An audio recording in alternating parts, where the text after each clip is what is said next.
हैं गंगा कैसेट की प्रस्तुति। सजना मेला में केला खुआ क मजा खूब ले छी।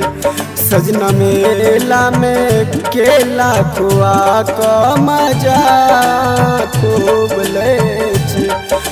मजा खूब ले छी है सजा हमरा किया दै छी। सजना मेला में केला खुआ क मजा खूब ले छी।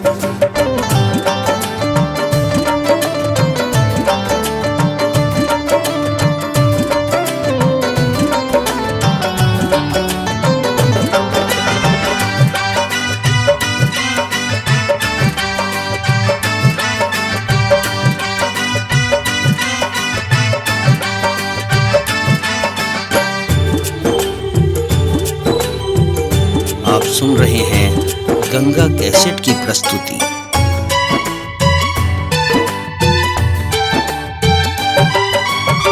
हम ने बुझलो सजना अहाँ छी बेदर दे।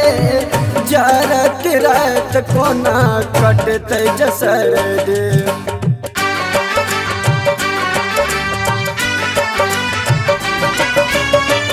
हम ने बुझलो सजना अहाँ छी बेदर दे। जरत रात कोना कटते जसर दे। सजना अंगना में खटिया बिछा क मजा खूब ले छी। सजना अंगना में खटिया बिछा क मजा खूब ले छी।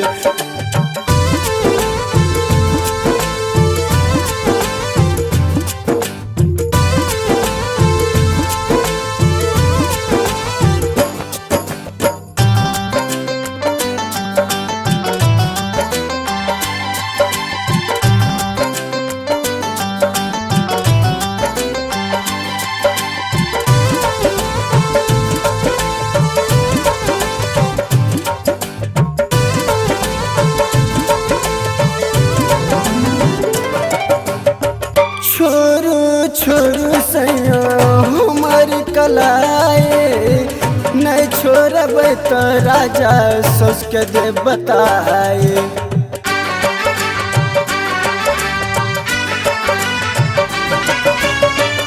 छोरू छोरू सैया हमार कलाए। नहीं छोड़ब तो राजा सोच के दे बताए।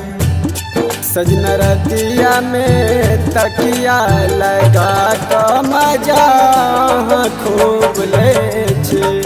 सजना रतिया में तकिया लगा क मजा।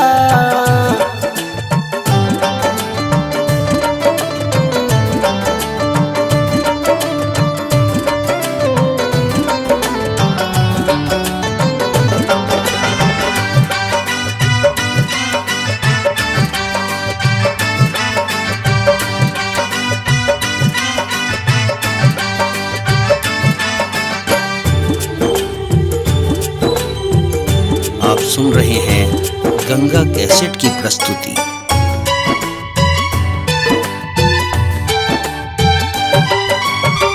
छिप्रेशन सजना अहाँ के लतंगियो।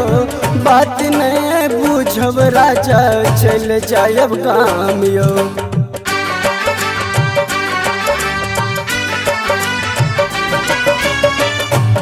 छिप्रेशन सजना अहाँ के लतंगियो। बात नहीं बुझब राजा चल जायब गाम यो। सैया दहिया में दहिया सटा क मजा खूब ले छी। सैया दहिया में दहिया सटा क मजा खूब ले छी। मजा खूब ले छी है सजा हमरा किया दै छी। सजना मेला में केला खुआ क मजा खूब ले छी।